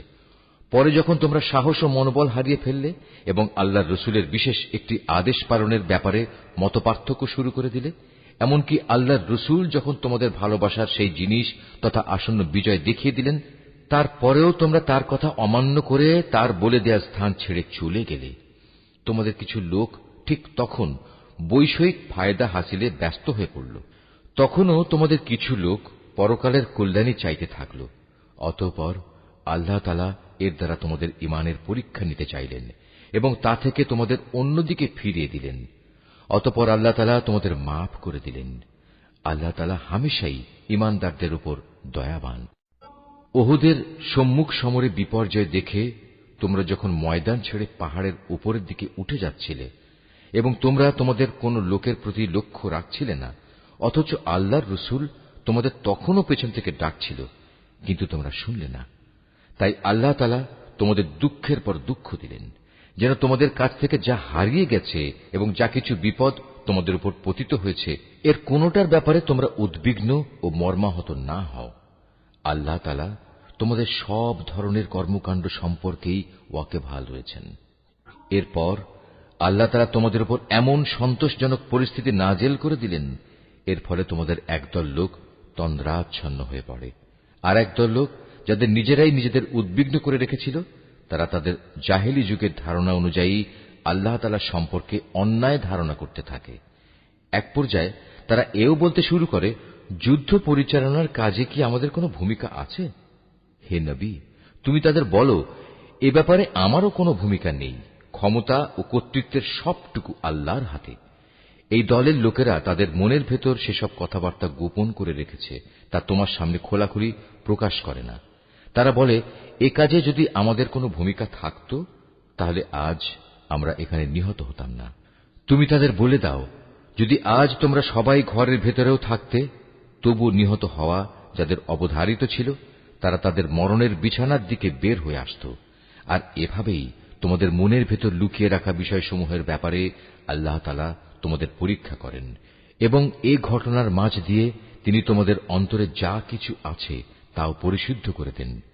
তোমাদের মনের কথা সম্পর্কে আল্লাহ তাআলা সম্যক ওয়াকিবহাল রয়েছেন। দুটি বাহিনী যেদিন সম্মুখ সমরে একে অপরের মুখোমুখি হয়েছিল, সেদিন যারা ময়দান থেকে পালিয়ে গিয়েছিল, তাদের একাংশের অর্জিত কাজের জন্য শয়তানই তাদের পদস্খলন ঘটিয়ে দিয়েছিল। অতঃপর তারা অনুতপ্ত হলে আল্লাহ তাআলা তাদের ক্ষমা করে দিলেন। আল্লাহ তাআলা অত্যন্ত ক্ষমাশীল ও পরম ধৈর্যশীল। হে ঈমানদার ব্যক্তিরা, তোমরা কাফেরদের মতো হয়ো না। তাদের অবস্থা ছিল এমন, এ কাফেরদের কোনো ভাই বন্ধু যখন বিদেশ বিভুঁয়ে মারা যেত কিংবা কোনো যুদ্ধে লিপ্ত হতো, তখন এরা তাদের সম্পর্কে বলতো, এরা যদি বাইরে না গিয়ে আমাদের কাছে থাকত, তাহলে এরা কিছুতেই মরত না এবং এরা নিহতও হতো না। এভাবেই এ মানসিকতাকে আল্লাহ তাআলা তাদের মনের আক্ষেপে পরিণত করে দেন। আসলে আল্লাহই মানুষের জীবন দেন, আল্লাহই মানুষের মৃত্যু ঘটান, এবং তোমরা এ দুনিয়ায় যা করে যাচ্ছ, আল্লাহ তাআলা তার সব কিছুই দেখেন। তোমরা যদি আল্লাহর পথে নিহত হও অথবা সে পথে থেকেই তোমরা মৃত্যুবরণ করো, তাহলে আল্লাহর পক্ষ থেকে যে রহমত ও ক্ষমা লাভ করবে তা হবে কাফেরদের সঞ্চিত অর্থ সামগ্রীর চাইতে অনেক বেশি উত্তম। আল্লাহর পথে যদি তোমরা জীবন বিলিয়ে দাও অথবা তাঁরই পথে তোমাদের মৃত্যু হয়, তাহলেই তোমাদের কি করার থাকবে? কারণ তোমাদের তো একদিন আল্লাহ তাআলার সমীপে এমনি একত্রিত করা হবে। এটা আল্লাহর এক অসীম দয়া যে তুমি এদের সাথে ছিলে কোমল প্রকৃতির মানুষ। এর বিপরীত যদি তুমি নিষ্ঠুর ও পাষাণ হৃদয়ের মানুষ হতে, তাহলে এসব লোক তোমার আশপাশ থেকে সরে যেত। অতএব তুমি এদের অপরাধসমূহ মাফ করে দাও। এদের জন্য আল্লাহর কাছে ক্ষমা প্রার্থনা করো এবং কাজ কর্মের ব্যাপারে এদের সাথে পরামর্শ করো। অতঃপর সে পরামর্শের ভিত্তিতে সংকল্প একবার যখন নিয়ে নেবে, তখন তার সফলতার জন্য আল্লাহর উপর ভরসা করো। আল্লাহ তাআলা তার উপর নির্ভরশীল মানুষদের ভালোবাসেন। যদি আল্লাহ তাআলা তোমাদের সাহায্য করেন, তাহলে কোনো শক্তি তোমাদের পরাজিত করতে পারবে না। আর তিনি যদি তোমাদের পরিত্যাগ করেন, তাহলে এখানে এমন কোন শক্তি আছে যে অতঃপর তোমাদের কোন রকম সাহায্য করতে পারে? কাজেই আল্লাহর উপর যারা ঈমান আনে, তাদের আল্লাহর উপরই ভরসা করা উচিত। কোন নবীর পক্ষে কোন বস্তুর খেয়ানত করা সম্ভবই নয়। হ্যাঁ, মানুষের মধ্যে কেউ যদি কিছু খেয়ানত করে, তাহলে কিয়ামতের দিন সে ব্যক্তিকে তার খেয়ানতের সে বস্তু সহ আল্লাহর দরবারে হাজির হতে হবে। অতঃপর প্রত্যেককেই তার অর্জিত ভালো মন্দের পাওনা সঠিকভাবে আদায় করে দেয়া হবে। সেদিন তাদের কারো ওপর অবিচার করা হবে না। যে ব্যক্তি আল্লাহর সন্তুষ্টির পথ অনুসরণ করে, তার সাথে কিভাবে সে ব্যক্তির তুলনা করা যায়? যে আল্লাহর বিরোধী পথে চলে শুধু তার ক্রোধই অর্জন করেছে, তার এমন ব্যক্তির জন্য জাহান্নামের আগুন হবে একমাত্র বাসস্থান, আর তা হবে সত্যিই একটি নিকৃষ্ট আশ্রয়স্থল। এরা নিজ নিজ আমল অনুযায়ী আল্লাহর কাছে বিভিন্ন স্তরে বিভক্ত হবে। আল্লাহ তাআলা এদের সব ধরনের কার্যকলাপের উপর সজাগ দৃষ্টি রাখেন। আল্লাহ তাআলা অবশ্যই তাঁর ঈমানদার বান্দাদের উপর এই অনুগ্রহ করেছেন যে তিনি তাদের মাঝ থেকে একজন ব্যক্তিকে রসূল করে পাঠিয়েছেন, যে তাদের কাছে আল্লাহর কিতাবের আয়াতসমূহ পড়ে শোনায় এবং সে অনুযায়ী সে তাদের জীবনকে পরিশুদ্ধ করে। সর্বোপরি সে নবী তাদের আল্লাহর কিতাব ও তাঁর গ্রন্থলব্ধ জ্ঞান বিজ্ঞান শিক্ষা দেয়। অথচ এরা সবাই ইতিপূর্বে স্পষ্ট ভ্রান্তিতে নিমজ্জিত ছিল। যখনই তোমাদের উপর ওহদ যুদ্ধের বিপদ নেমে এলো, তখনই তোমরা বলতে শুরু করলে, পরাজয়ের এ বিপদ কিভাবে এলো, কার দোষে এলো? অথচ বদরের যুদ্ধে এর চাইতে দ্বিগুণ পরাজয়ের বিপদ তো তোমরাই তাদের ঘটিয়েছিলে। হে নবী, তুমি বলো, এটা এসেছে তোমাদের নিজেদের কারণেই। আল্লাহ তাআলা সর্ববিষয়ের উপর অসীম ক্ষমতায় ক্ষমতাবান। উহুদের ময়দানে দুদলের সম্মুখ লড়াইয়ের দিনে যে সাময়িক বিপর্যয় তোমাদের উপর এসেছিল, তা এসেছে আল্লাহর ইচ্ছায়। এই বিপর্যয় দিয়ে আল্লাহ তাআলা একথাটা জেনে নিতে চান, কারা তাঁর উপর সঠিক অর্থে ঈমান এনেছে। এর মাধ্যমে তাদের পরিচয়ও তিনি জেনে নেবেন।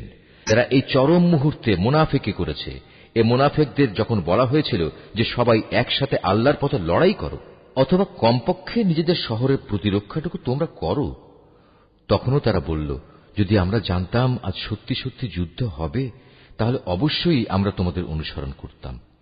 এ সময় তারা ঈমানের চাইতে কুফরিরই বেশি কাছাকাছি অবস্থান করছিল। এরা মুখে এমন সব কথা বলে যা তাদের অন্তরে নেই, আর এরা যা কিছু গোপন করে আল্লাহ তাআলা তা সম্যক অবগত আছেন।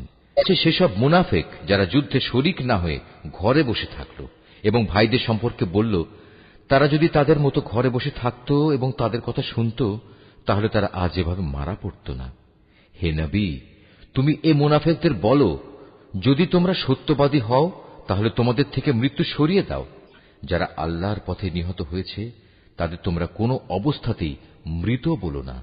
তারা তো জীবিত, তাদের মালিকের পক্ষ থেকে জীবিত লোকদের মতোই তাদের রিজিক দেয়া হচ্ছে। আল্লাহ তাআলা নিজ অনুগ্রহ দিয়ে তাদের যা কিছু দান করেছেন, তাতেই তারা পরিতৃপ্ত। এবং যারা এখনো তাদের পেছনে রয়ে গেছে, যারা এখনো তাদের সাথে মিলিত হতে পারেনি, তাদের ব্যাপারেও এরা খুশি, কেননা এমন ধরনের লোকদের জন্য এখানে কোনো ভয় নেই এবং তারা সেদিন উৎকণ্ঠিতও হবে না। এ ভাগ্যবান মানুষরা আল্লাহর পক্ষ থেকে অফুরন্ত নিয়ামত ও অনুগ্রহে উৎফুল্ল আনন্দিত হয়, কারণ আল্লাহ তাআলা ঈমানদার বান্দাদের পাওনা কখনো বিনষ্ট করেন না। এত বড় আঘাত আসার পরেও যারা আবার আল্লাহ তাআলা ও তার রসূলের ডাকে সাড়া দিয়েছে এবং তাদের মধ্যে আরো যারা নেক কাজ করেছে, সর্বোপরি সর্বদা যারা আল্লাহকে ভয় করে চলেছে, এদের সবার জন্য রয়েছে মহাপুরস্কার। যাদের মানুষেরা যখন বলল, তোমাদের বিরুদ্ধে কাফেরদের এক বিশাল বাহিনী জামায়াত হয়েছে, অতএব তোমরা তাদের ভয় করো, এ বিষয়টাই যারা যথার্থ ঈমানদার তাদের ঈমান আরো বাড়িয়ে দিল। তারা বলল, আল্লাহ তাআলাই আমাদের জন্য যথেষ্ট এবং তিনিই হলেন উত্তম কর্মবিধায়ক। অতঃপর আল্লাহর নেয়ামত ও অনুগ্রহ নিয়ে এরা এমন ভাবে ফিরে এলো যে কোন প্রকার অনিষ্টই তাদের স্পর্শ করতে পারল না। এরা আল্লাহর সন্তুষ্টির পথই অনুসরণ করল। বস্তুত আল্লাহ তাআলা মহা অনুগ্রহশীল। এই হচ্ছে তোমাদের প্ররোচনা দানকারী শয়তান। তারা শত্রুপক্ষের অতিরঞ্জিত শক্তির কথা বলে তাদের আপনজনদের ভয় দেখাচ্ছিল।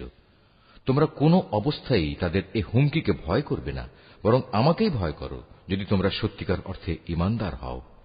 হে নবী, যারা দ্রুত গতিতে কুফরির পথে এগিয়ে যাচ্ছে তাদের কর্মকাণ্ড যেন তোমাকে চিন্তান্বিত না করে। তারা কখনো আল্লাহর বিন্দুমাত্র কোনো ক্ষতি সাধন করতে পারবে না। মূলত আল্লাহ তাআলা এদের জন্য পরকালে পুরস্কারের কোনো অংশই রাখতে চান না। তাদের জন্য অবশ্যই কঠিন আযাব রয়েছে। যারা ঈমানের বদলে কুফরি খরিদ করে নিয়েছে তারা আল্লাহর কোনোই ক্ষতি করতে পারবে না। এদের জন্য মর্মান্তিক শাস্তির বিধান রয়েছে। কাফেররা যেন এটা কখনো মনে করে না যে আমি যে তাদের ঢিল দিয়ে রেখেছি এটা তাদের জন্য কল্যাণকর হবে।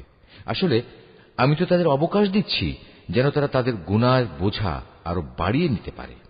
আর তোমাদের মধ্যে তাদের জন্য প্রস্তুত রয়েছে লাঞ্ছনাদায়ক আযাব। আল্লাহ তাআলা কখনো তার ঈমানদার বান্দাদের তোমরা বর্তমানে যে ভালো মন্দে মিশানো অবস্থার উপর আছো এর উপর ছেড়ে দিতে চান না, যতক্ষণ না তিনি সৎ লোকদের অসৎ লোকদের থেকে আলাদা করে দেবেন। একইভাবে এটা আল্লাহ তাআলার কাজ নয় যে তিনি তোমাদের অদৃশ্য জগতের খোঁজ খবরের উপর কিছু অবহিত করবেন। তবে আল্লাহ তাআলা তার রসুলদের মাঝ থেকে যাকে চান তাকে বিশেষ কোনো কাজের জন্য বাছাই করে নেন। অতঃপর তোমরা আল্লাহ তাআলা ও তার রসুলদের উপর বিশ্বাস স্থাপন করো। তোমরা যদি আল্লাহর উপর যথাযথভাবে ঈমান আনো এবং নিজেরা সাবধান হয়ে চলতে পারো তাহলে তোমাদের জন্য মহা পুরস্কার রয়েছে। আল্লাহ তাআলা নিজের অনুগ্রহ দিয়ে তাদের যে প্রাচুর্য দিয়েছেন, যারা তা আল্লাহর পথে ব্যয় করতে কার্পণ্য করে তারা যেন কখনো এটা মনে না করে এটা তাদের জন্য কোনো কল্যাণকর কিছু হবে না। আসলে এই কৃপণতা তাদের জন্য খুবই অকল্যাণকর। কার্পণ্য করে তারা যা জমা করেছে অচিরেই কিয়ামতের দিন তা দিয়ে তাদের গলায় বেড়ি পরিয়ে দেয়া হবে। আসমান সমূহ ও জমিনের উত্তরাধিকার তো আল্লাহ তাআলার, আর তোমাদের প্রতিটি কার্যকলাপ সম্পর্কে আল্লাহ তাআলা বিশেষভাবে অবগত রয়েছেন। আল্লাহ তাআলা সেই ইহুদি লোকদের কথা ভালো করেই শুনেছেন যখন তারা বিদ্রূপ করে বলেছিল, হ্যাঁ আল্লাহ তাআলা অবশ্যই গরীব আর আমরা হচ্ছি ধনী।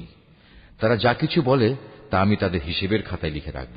আমি আরো লিখে রাখব অন্যায়ভাবে তাদের নবীদের হত্যা করার বিষয়টিও। সেদিন আমি তাদের বলবো, এবার এই জাহান্নামের স্বাদ উপভোগ করো। এ আযাব হচ্ছে তোমাদের নিজেদেরই হাতের কামাই যা তোমরা আগেই এখানে পাঠিয়েছ।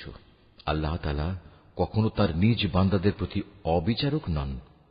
যারা বলে স্বয়ং আল্লাহ তাআলাই তো আমাদের আদেশ দিয়েছেন যেন আমরা কোন রসুলের উপর ঈমান না আনি যতক্ষণ না সে আমাদের জন্য এমন একটা কোরবানি এনে হাজির করবে যা গায়েব থেকে এক আগুন এসে খেয়ে ফেলবে। হে মুহাম্মদ, তুমি তাদের বলো, হ্যাঁ আমার আগেও তোমাদের কাছে বহু নবী রসুল এসেছে, তারা সবাই উজ্জ্বল নিদর্শন নিয়েই এসেছিল। তোমরা আজ যে কথা বলছো তা সহই তো তারা এসেছিল। তা সত্ত্বেও তোমরা তাদের হত্যা করলে কেন? আজ যদি তোমরা এতই সত্যবাদী হও তাহলে কেন এসব আচরণ করলে? হে মুহাম্মদ, এরা যদি তোমাকে অস্বীকার করে তাহলে এ নিয়ে তুমি উদ্বিগ্ন হও না, কারণ তোমার আগেও এমন বহু নবী রসুল নবুয়তের সুস্পষ্ট দলিল প্রমাণ ও আল্লাহর কাছ থেকে নাজিল করা হেদায়েতের দীপ্তিমান গ্রন্থমালা নিয়ে এসেছিল। তাদেরও এমনি ভাবেই অস্বীকার করা হয়েছিল। প্রত্যেক প্রাণীকেই মরণের স্বাদ ভোগ করতে হবে। অতঃপর তোমাদের জীবনভর কামাইয়ের প্রতিফল কিয়ামতের দিন আদায় করে দেয়া হবে। যাকে জাহান্নামের আগুন থেকে বাঁচিয়ে দেয়া হবে এবং জান্নাতে প্রবেশ করানো হবে, সেই হবে সফল ব্যক্তি। মনে রেখো, এই যে পার্থিব জীবন তা বাহ্যিক ছলনার মাল সামানা ছাড়া আর কিছুই নয়। হে ঈমানদার ব্যক্তিরা, নিশ্চয়ই জানমালের ক্ষতি সাধনের মাধ্যমে তোমাদের পরীক্ষা নেওয়া হবে। এ পরীক্ষা দিতে গিয়ে তোমরা অবশ্যই তোমাদের পূর্ববর্তী সম্প্রদায় যাদের কাছে আল্লাহর কিতাব নাজিল হয়েছিল এবং যারা আল্লাহর সাথে অন্যদের শরীক করেছে তাদের উভয়ের কাছ থেকে অনেক কষ্টদায়ক কথাবার্তা শুনবে। এ অবস্থায় তোমরা যদি কঠোর ধৈর্য ধারণ করো এবং আল্লাহকে ভয় করে চলো, তাহলে তা হবে অত্যন্ত বড় ধরনের এক সাহসিকতার ব্যাপার। স্মরণ করো, যখন আল্লাহ তাআলা এই কিতাবধারী ব্যক্তিদের কাছ থেকে প্রতিশ্রুতি গ্রহণ করেছিলেন, তিনি তাদের বলেছিলেন, তোমরা একে মানুষদের কাছে বর্ণনা করবে এবং একে তোমরা গোপন করবে না। কিন্তু তারা এ প্রতিশ্রুতি নিজেদের পেছনে ফেলে রাখল এবং অত্যন্ত অল্প মূল্যে তা বিক্রি করে দিল। বড়ই নিকৃষ্ট ছিল যেভাবে তারা সে বেচাকেনার কাজটি করল। এমন সব লোকদের ব্যাপারে তুমি কখনো ভেবো না, যারা নিজেরা যা করে তাতে আনন্দ প্রকাশ করে, আবার নিজেরা যা কখনো করেনি তার জন্য প্রশংসিত হতে ভালোবাসে। তুমি কখনো ভেবো না যে এরা বুঝি আল্লাহর আযাব থেকে অব্যাহতি পেয়ে গেছে। মূলত এদের জন্য আল্লাহর পক্ষ থেকে যন্ত্রণাদায়ক শাস্তির ব্যবস্থা নির্ধারণ করে রাখা হয়েছে। আসমান সমূহ ও জমিনের সার্বভৌমত্ব এককভাবে আল্লাহর জন্য। আল্লাহ তাআলাই সবকিছুর উপর পূর্ণ ক্ষমতাবান। নিঃসন্দেহে আসমান সমূহ ও জমিনের নিখুঁত সৃষ্টি এবং দিবারাত্রির আবর্তনের মধ্যে জ্ঞানবান লোকদের জন্য প্রচুর নিদর্শন রয়েছে। এই জ্ঞানবান লোক হচ্ছে তারা, যারা দাঁড়িয়ে, বসে এবং শুয়ে সর্বাবস্থায় আল্লাহ তাআলাকে স্মরণ করে এবং আসমান সমূহ ও জমিনের এই সৃষ্টি নৈপুণ্য সম্পর্কে চিন্তা গবেষণা করে এবং স্বতঃস্ফূর্তভাবে তারা বলে ওঠে, হে আমাদের মালিক, সৃষ্টি জগতের কোনো কিছুই তুমি অযথা বানিয়ে রাখোনি, তোমার সত্তা অনেক পবিত্র। অতএব তুমি আমাদের জাহান্নামের কঠিন আযাব থেকে নিষ্কৃতি দাও। হে আমাদের মালিক, যাকেই তুমি জাহান্নামের আগুনে প্রবেশ করাবে অবশ্যই তাকে তুমি অপমানিত করবে, আর সেই অপমানের দিনে জালেমদের জন্য কোন রকম সাহায্যকারী থাকবে না। আমাদের মালিক, আমরা শুনতে পেয়েছি একজন আহ্বানকারী মানুষদের ঈমানের দিকে ডাকছে। সে বলছিল, হে মানুষেরা, তোমরা তোমাদের মালিক আল্লাহর উপর ঈমান আনো। হে মালিক, সেই আহ্বানকারীর কথায় অতঃপর আমরা ঈমান এনেছি। হে আমাদের মালিক, তুমি আমাদের অপরাধসমূহ ক্ষমা করে দাও, হিসাবের খাতা থেকে আমাদের দোষ ত্রুটি ও গুনাহসমূহ মুছে দাও। সর্বশেষে তোমার নেক লোকদের সাথে তুমি আমাদের মৃত্যু দাও। আমাদের মালিক, তুমি তোমার নবী রাসূলদের মাধ্যমে যেসব পুরস্কারের প্রতিশ্রুতি দিয়েছ তা আমাদের পূর্ণ করে দাও এবং কিয়ামতের শেষ বিচারের দিন তুমি আমাদের অপমানিত করো না। নিশ্চয়ই তুমি কখনো ওয়াদার বরখেলাপ করো না। অতএব তাদের মালিক এই বলে তাদের আহ্বানে সাড়া দিলেন যে, আমি নরনারী নির্বিশেষে তোমাদের কোনো কাজ কখনো বিনষ্ট করব না। আমি সবার কাজের বিনিময় দেব এবং তোমরা তো একে অপরেরই অংশ। অতএব তোমাদের মাঝে যারা নিজেদের ভিটেমাটি ছেড়ে হিজরত করেছে এবং যারা নিজেদের জন্মভূমি থেকে বিতাড়িত হয়েছে, আমারই পথে যারা নির্যাতিত হয়েছে, সর্বোপরি যারা আমার জন্য লড়াই করেছে এবং আমারই জন্য জীবন দিয়েছে, আমি তাদের গুনাহসমূহ মাফ করে দেব। অবশ্যই আমি এদের এমন জান্নাতে প্রবেশ করাব যার তলদেশ দিয়ে ঝর্ণাধারা বইতে থাকবে। এ হচ্ছে তাদের জন্য আল্লাহ তাআলার পক্ষ থেকে পুরস্কার, আর আল্লাহ তাআলার কাছেই তো রয়েছে উত্তম পুরস্কার। মুহাম্মদ, জনপদ সমূহে যারা আল্লাহ তাআলাকে অস্বীকার করেছে তাদের দাম্ভিক পদচারণা যেন কোনোভাবেই তোমাকে বিভ্রান্ত করতে না পারে, কেননা এসব কিছু হচ্ছে সামান্য কয়দিনের সামগ্রী মাত্র। অতঃপর তাদের সবারই অনন্ত নিবাস হবে জাহান্নাম, আর জাহান্নাম হচ্ছে নিকৃষ্টতম আবাসস্থল। তবে যারা নিজেদের মালিককে ভয় করে চলে তাদের জন্য নির্দিষ্ট হয়ে আছে সুরম্য উদ্যানমালা, যার নিচ দিয়ে প্রবাহিত হবে ঝর্ণাধারা। সেখানে তারা অনাদিকাল থাকবে। এ হবে আল্লাহ তাআলার পক্ষ থেকে তাদের জন্য আতিথেয়তা। আর আল্লাহ তাআলার কাছে যা পুরস্কার সংরক্ষিত আছে তা অবশ্যই নেককার লোকদের জন্য অতি উত্তম জিনিস। ইতিপূর্বে আমি যাদের কাছে কিতাব পাঠিয়েছি সেসব কিতাবধারী লোকদের মাঝে এমন লোক অবশ্যই আছে যারা আল্লাহকে বিশ্বাস করে। তোমাদের এই কিতাবের উপর তারা যেমনি বিশ্বাস করে তেমনি তারা বিশ্বাস করে তাদের উপর প্রেরিত কিতাবের উপরও। এরা আল্লাহর জন্য ভীত সন্ত্রস্ত ও বিনয়ী বান্দা। এরা আল্লাহর আয়াতকে স্বার্থের বিনিময়ে সামান্য মূল্যে বিক্রি করে না। এরাই হচ্ছে সেসব ব্যক্তি যাদের জন্য তাদের মালিকের কাছ থেকে অগাধ পুরস্কার রয়েছে। নিঃসন্দেহে আল্লাহ তাআলা হচ্ছেন দ্রুত হিসাব সম্পন্নকারী। হে মোমেনরা, তোমরা ধৈর্য ধারণ করো। এ কাজে একে অপরের সাথে প্রতিযোগিতা করো, শত্রুর মোকাবেলায় সদা সুদৃঢ় থেকো, একমাত্র আল্লাহকেই ভয় করো। এভাবেই আশা করা যায় তোমরা সফল